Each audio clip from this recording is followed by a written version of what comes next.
It was 3:15 a.m. when the call came in, and at that hour, most people are fast asleep. But not me. I was a patrol officer, still wide awake, half drunk on caffeine and the adrenaline that always pulses through my veins when the city falls silent. Unit 12, we got a 10 to 50, possible 10 to 33 at the old warehouse on 12th, respond ASAP. My heart skipped. I knew that warehouse. The place had been abandoned for years, but every now and then, rumors swirl. People go in, kids, thrill seekers, but they don't always come out. They say it's haunted, but I don't believe in that crap. Or at least, I didn't. I glanced at my partner, Michael. He raised an eyebrow, already grabbing his flashlight and gearing up. "Let's get this over with," he muttered. "It's gonna be one of those nights." The old streets looked like they always did, drenched in a grayish fog, the kind that seemed to suck the life out of everything around it. We pulled up near the warehouse, the sound of the engine humming like a low growl in the dead quiet. There were no signs of movement, but I could feel something off. I always thought I had a good instinct for these things, but as I stepped out of the car, it hit me hard. The cold didn't feel natural. It wasn't the crisp air of a late-night shift. It was wrong. Like the chill of something that shouldn't be there. "You hear that?" Michael's voice snapped me out of my thoughts. I paused. There was a faint sound. A scraping noise, like metal on concrete. It was coming from inside the warehouse. "Probably just a rat or something," I said, though my own voice trembled slightly. We moved closer, both of us staying low. I could see the outline of the warehouse through the mist. The door, usually locked tight, was slightly ajar, a sliver of darkness waiting for us. My hand hovered over my gun, the weight of it oddly comforting. We stepped inside. The smell hit me first, stale air, damp, almost metallic, like something had been rotting in there for a long time. The scraping sound was louder now, echoing off the concrete walls, sending a chill down my spine. "Stay sharp," I whispered to Michael, who was already a few steps ahead of me, his flashlight cutting through the thick darkness. We crept deeper into the warehouse, my boots grinding against the cracked floor. The place was cavernous, the beams overhead sagging under the weight of years of neglect. Broken windows, shattered glass littering the ground, and piles of debris scattered everywhere. It felt like the kind of place you wouldn't want to be alone in after dark.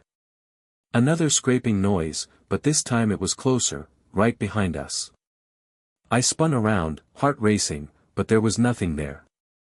Just the shadows, stretching in ways that didn't make sense. I felt my skin crawl. "Mike, did you hear that?" I asked, trying to keep my voice steady. But he didn't answer. I turned back to him, but he was standing still, staring into the darkness with a vacant expression. His flashlight flickered, and for a split second, I saw something moving in the corner of my eye. A shape, tall, thin, and wrong. "Michael?" I reached out to grab his shoulder, but my hand froze before I touched him. The air around him felt dense, almost suffocating. Suddenly, his body jerked, snapping back to life. He turned to me with wide, panicked eyes. "We need to get out. Now." His voice cracked, and that's when I knew. He wasn't scared of some homeless guy or junkie hiding out in the warehouse. This was something else. Something real. I didn't even have time to ask what he meant before he took off, running towards the exit. I followed instinctively, heart pounding in my chest, but when I reached the door, it slammed shut in front of me. I pulled at the handle. Locked. Shit. I looked around, desperate. There was no way we were trapped in here. There had to be another exit, another way out. I spun around, trying to figure out where Michael had gone, but there was only silence now. The scraping sound had stopped. But now there was something else. A low, guttural hum. Like a voice. A whisper. "Help me. The voice echoed from somewhere deep in the dark, distorted and warped, as if it came from the walls themselves. I froze. I stood there, frozen. The whisper echoed again, more distinct this time. "Help me." It came from the far end of the warehouse, deeper in the shadows. I felt a cold sweat break out across my neck, my breath shallow and ragged. The air felt heavier now, like it was pressing down on me, suffocating me.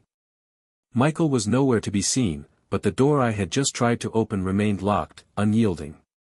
There had to be another exit. There always was in places like this. I wasn't about to be stuck here, not with whatever the hell was happening.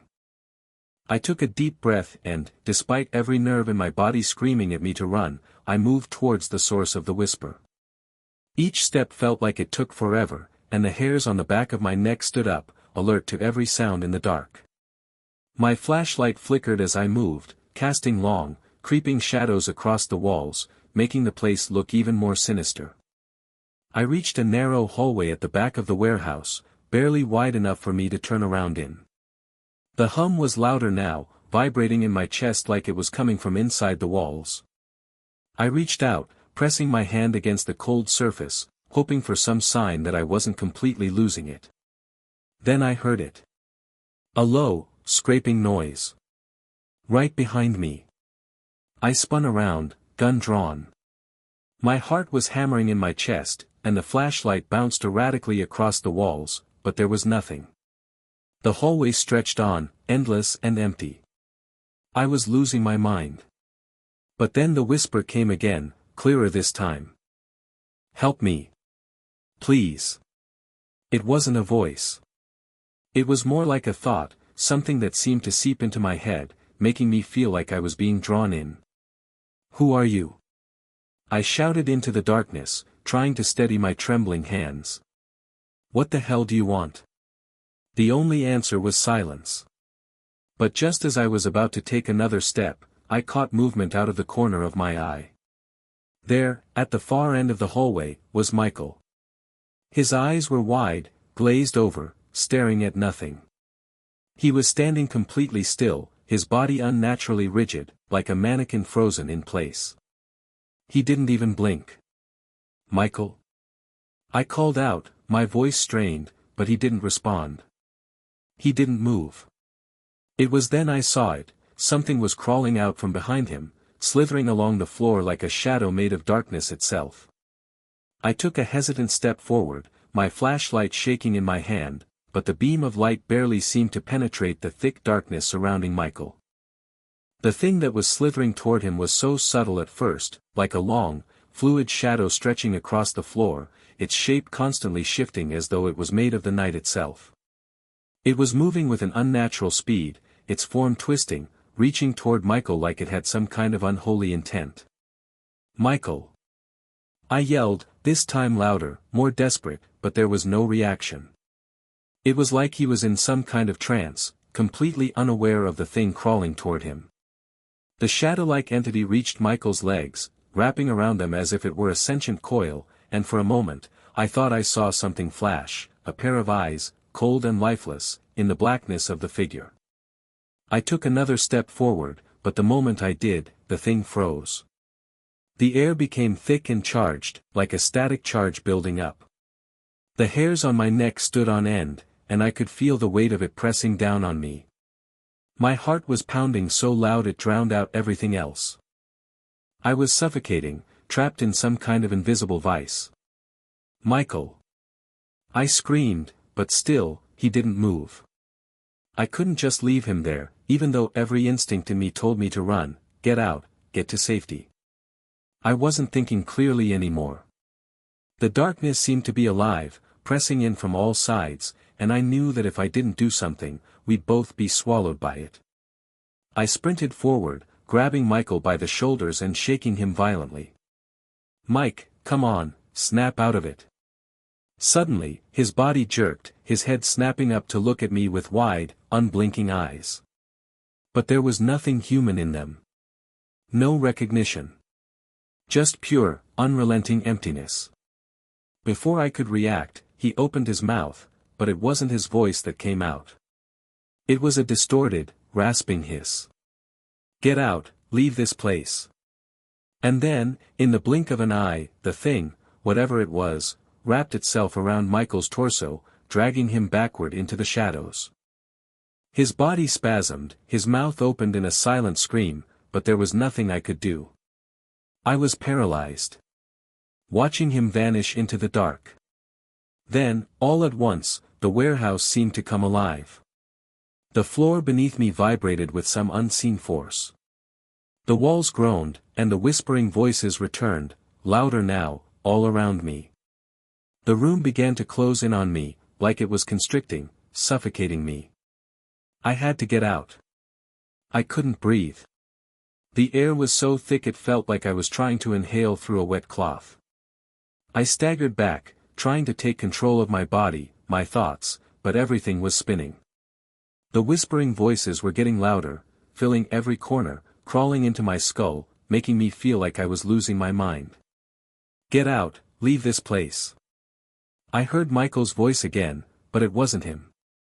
It was something else, twisted and hollow. The voice reverberated in the walls, in the very ground beneath my feet. My flashlight flickered, casting strange, disorienting shadows on the broken warehouse floor. I had to move. I had to get out. There was no time to think. My hands were shaking as I pulled at the door again, my heart racing. I had no idea where Michael was anymore, whether he was still alive or if that thing had taken him. There was no sign of him. No sound, no movement. Just darkness. The door remained locked, but then I remembered something. The back exit. The one I had passed earlier. It was a long shot, but it was all I had. I turned, running without thinking. My footsteps echoed in the cavernous space, the sound of my boots scraping against the cold concrete more deafening than the whispers now. I didn't care if I was running toward more danger. I didn't care about anything except getting the hell out of there. I reached the back hallway, the one I had barely noticed before. The flashlight beam barely illuminated anything ahead, but it was a straight shot. I sprinted down it, pushing myself faster than I had ever moved before. Then, I heard it. A loud crash, followed by a shriek that sent chills down my spine. I whipped around, but the corridor behind me was empty. Nothing but the darkness, stretching out like an endless void. I couldn't stop. I couldn't let whatever that thing was catch me. I had no idea what it was, but I knew one thing for sure, it wasn't human. I reached the back door. It was rusted, the metal groaning as I shoved against it with all my strength. Finally, the door creaked open, and a burst of cold night air hit me. The city was still silent, but it didn't matter. The warehouse was behind me now, and I had to get as far away as possible. I took a few steps into the open, panting, but then I froze. Standing across the street was Michael. But it wasn't really him. His body was bent at an impossible angle, his arms hanging limply at his sides. His face, or what was left of it, was a distorted mask, eyes sunken and hollow, lips pulled back in an eerie grin. He wasn't looking at me. He was looking past me, into the darkness of the warehouse. And then I heard it, low, quiet, but unmistakable. The sound of footsteps. Slow, deliberate. Someone, or something, was coming. I felt my legs freeze as I stared at Michael, or what was left of him. The figure in front of me was a shell, a grotesque imitation of the man who had once been my partner. His body trembled unnaturally, his movements jerking like a marionette. That horrifying, grinless smile stretched wider as he slowly raised his head, and his hollow eyes met mine. But it wasn't Michael's soul looking at me. It was something far worse, something that had overtaken him. The hair on the back of my neck stood on end as an overwhelming, instinctual terror gripped my chest. "Run," Michael's voice rasped, but it wasn't his. The words crawled out of him, like something dragging itself across my skin. I couldn't tear my eyes away, and for a moment, I just stood there. It felt like the entire world had stopped. But then, slowly, I began to hear the footsteps behind me again, getting closer. Each step made the ground tremble beneath me, the sound of something heavy moving toward me with an unnatural slowness. I spun around, looking for any escape route. My heart pounded in my ears, the blood rushing in my head, drowning out the whispers that still echoed from the warehouse. It was too much. I had to get away. I ran, tearing my eyes away from Michael's twisted form. But just as I was about to bolt down the alley, I heard it again. A voice, low and menacing, sliding into my mind. "You can't escape." I stumbled, my feet tangling, and I fell hard onto the cold asphalt. The flash of pain cut through me, but it wasn't enough to stop the dread that had settled like a weight on my chest. Something was closing in on me, and I could feel it in the very air I breathed. The footsteps behind me were louder now, almost deafening. It was too close. I scrambled to my feet, my heart hammering faster, louder, as if it, too, was trying to outrun whatever was pursuing me. As I turned back toward the alley, I saw him, Michael, moving inhumanly fast, his twisted form chasing me down. He was no longer human. His body contorted as he sped toward me, his arms outstretched, fingers curled like claws, reaching for me. I didn't look back. I couldn't. My legs were carrying me on pure instinct, the world blurring around me. The sound of Michael's distorted breath, mixed with the heavy thuds of something else chasing behind him, echoed in my mind. I ran. And I ran. The sound of the chase faded for a moment, but I knew it wasn't over. The fear didn't stop. It was in my bones, in my soul, gnawing at me as I bolted through the streets. Finally, I saw a light in the distance, headlights cutting through the dark. A car. I was so close. I had no choice. I dove toward the street, waving my arms, shouting for help. The car screeched to a halt in front of me, and the door flew open. A man, terrified but willing to help, reached out and pulled me inside. I slammed the door shut, panting, blood pumping in my ears, but as the car sped away from the warehouse, I looked through the rearview mirror. There was nothing. But then, just as I thought I was safe, I saw something flicker in the reflection. A shadow. A twisted face. And Michael's hollow, lifeless eyes staring back at me. The car sped through the dark streets, the tires screeching against the pavement, but no matter how fast we went, the fear didn't fade. My heart was still pounding in my chest, my hands slick with sweat, and every time I glanced out the rearview mirror, I half expected to see Michael, or whatever was left of him, right behind us, chasing us, coming for me. But the streets remained empty. The darkness outside seemed to press against the windows, as though trying to keep the truth hidden from view.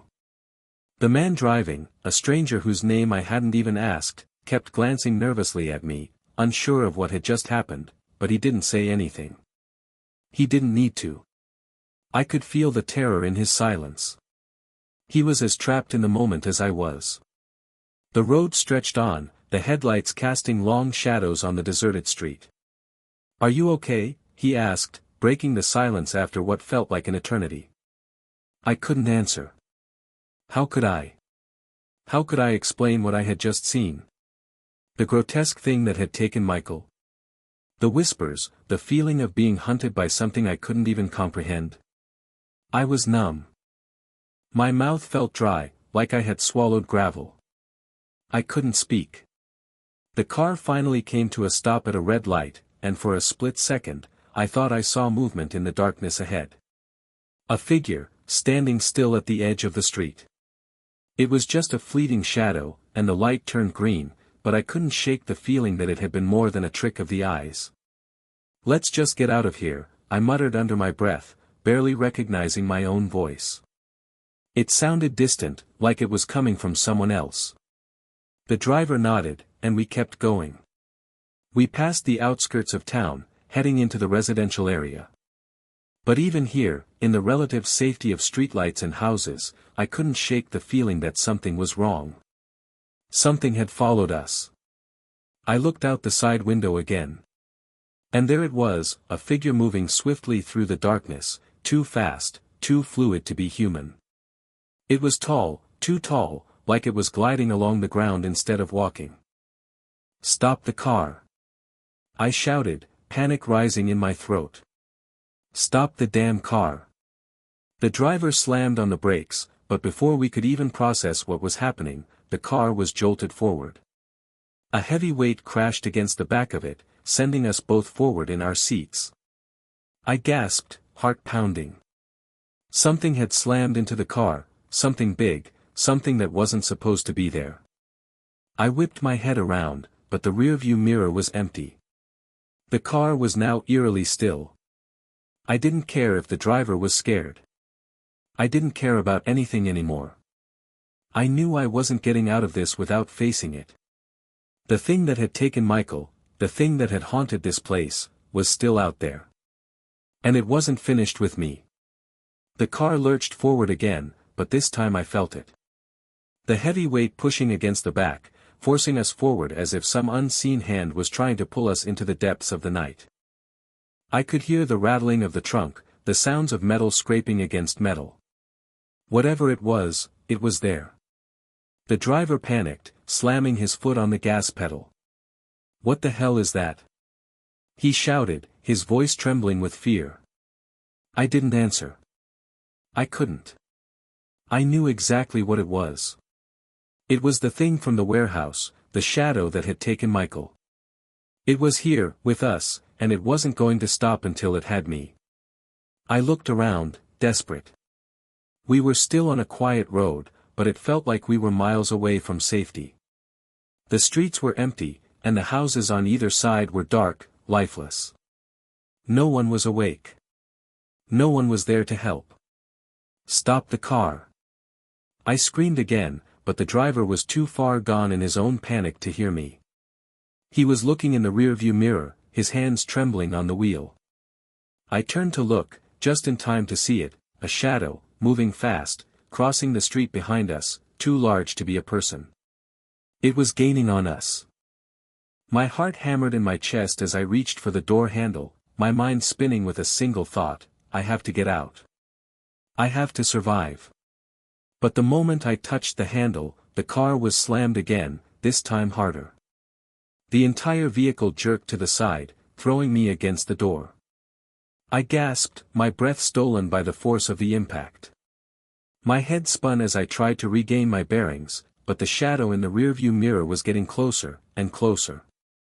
The driver screamed, his voice high-pitched and frantic. "What the hell is that?" I turned to him, my eyes wide with terror. "It's not real. It's not human." Before I could finish, the rear window shattered. Something crashed through, its long, skeletal fingers reaching in, grabbing for him. The man didn't have time to scream. His body was pulled back with a force I couldn't comprehend, disappearing into the dark. I screamed in horror, slamming my body into the front seat, trying to shield myself, but there was no escape. I could feel its presence now, right behind me, its cold breath brushing against my neck. I knew then that if I didn't act, I wouldn't make it. It was going to take me, too. I grabbed the gun from the glove compartment, Michael's gun, and with trembling hands, I spun around, aiming for the shadow. My eyes locked onto the blackness that had now filled the back of the car, and I squeezed the trigger. The shot rang out, deafening in the confined space. For a moment, everything went still. But then, to my horror, I saw it. The thing was still there. The bullet had passed through it, but it hadn't stopped it. The creature was composed of darkness, its body was fluid, like smoke, constantly shifting and reforming. It didn't bleed. It didn't feel pain. And as I watched in frozen terror, I realized there was only one way to survive this nightmare: I had to destroy it. But how? The shadow reached for me, its claws closing in, and I knew I had only one chance left. I knew there was no way out. No escape. My hands were shaking as I raised the gun again, but deep down, I knew it wasn't going to stop it. I could feel it, it knew I was scared. The creature thrived on that fear, and I had given it everything I had. But in that moment, something strange happened. The shadow hesitated. Just for a second. I wasn't sure why, but I felt a sudden spark of clarity. My terror faded just a little, replaced by a surge of defiance. I wasn't going to die here. Not like this. Not at the hands of some creature born from darkness. The shadow loomed closer, but as it did, something caught my eye, something strange, something almost human in its shape. There was a flicker, a weakness in the dark mass, like it was shifting. It was vulnerable, somehow. In a split second, I understood. I didn't need to shoot it. I needed to destroy the source of its power. The warehouse. The place where it had first come to life. It was tethered to that place, bound by whatever cursed force had awakened it. Without thinking, I ripped my seatbelt off and dove for the door. The creature screeched in response, its claws tearing through the air, but I was already out of the car, stumbling into the street, running as fast as I could. I didn't know if it was chasing me or not. I didn't dare look back. My mind raced as I ran through the dark streets, my breath ragged, feet pounding the pavement. The warehouse had to be just up ahead. I could feel it, the connection. It wasn't just Michael that it wanted. It wanted me. It wanted anyone who stepped too close. I turned the corner, and there it was. The warehouse. Looming over me like a dark giant, its broken windows staring at me like hollow eyes. The air around it was thick, almost suffocating. The temperature dropped sharply, and I could feel the weight of the evil inside pressing down on me. I knew what I had to do. I raced toward the front door, the one that had been locked earlier. This time, I didn't stop. I slammed my shoulder against it, the wood splintering with a loud crack. I didn't care about the noise. I didn't care about anything except getting to the heart of it. Inside, the place was even darker, colder. The air was thick with rot, and I could hear that faint, scraping noise again. But this time, it wasn't distant. It was close. Too close. I sprinted deeper into the warehouse, the ground beneath me shaking with every step. I had no plan. No strategy. But I knew I couldn't let it pull me back into its twisted grip. And then I saw it. The shadow. It was hovering in the center of the warehouse, its tendrils reaching out like claws. Its blackness swallowed the light, turning everything around it into a void. I reached for the gun again. My last chance. But before I could raise it, I felt the air shift behind me. A presence, cold and suffocating. I turned. There, standing in the doorway, was Michael. Or what was left of him. His body was twisted and broken, barely human anymore. His mouth opened, and the same distorted voice echoed from deep within him, "Leave, now." I couldn't take it. I couldn't stay. In that instant, I remembered something, the light. The streetlights outside. The flash of headlights I had seen earlier. It wasn't the darkness that had power here. It was the light. The light was the enemy of the shadow. I had to bring it into the light. With every ounce of energy I had left, I rushed toward the nearest window. I didn't care if it was broken. I didn't care about the glass or the pane. I threw my shoulder into it, shattering it with a loud crash. And then, nothing. The darkness recoiled. It hesitated. For one brief, final moment, it seemed to shrink back, as if it was being pulled away by something far beyond my understanding. Michael's form flickered once more, and then, like a nightmare in the light, it vanished. The warehouse went silent. The shadows pulled back into the corners. The air was still. I stood there for what felt like an eternity, panting, trying to steady my breath. The light from outside shone through the shattered window, casting its glow over the cold, abandoned space. And for the first time, I could hear myself think. I had survived. The thing, whatever it had been, was gone. And as I stepped back from the window, I looked at the emptiness around me. There was no more sound. No more whispers. But the feeling that something was watching me, waiting, never fully left.